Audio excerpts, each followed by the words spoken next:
At masakit talaga nung sinabi ng Pangulo na if you're bringing me there, you have to kill me. Kasi nga, I really don't think you can put someone in a plane at ibigay mo sa ibang bansa na wala munang court sa Pilipinas na mag-check niyan.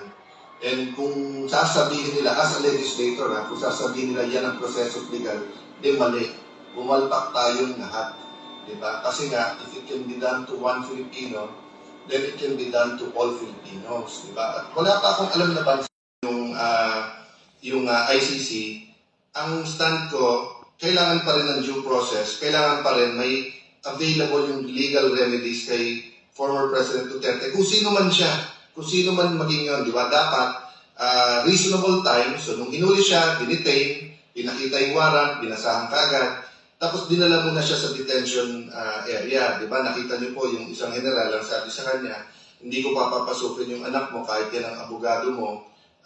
I'm paraphrasing but basically, doon na lang sa detention area mo. Yung detention area pala niya sa Hague. So paano naman yun? Hindi yun ang alam ko. Ang alam ko sa saligang batas, as soon as you're in legal problem, as soon as yung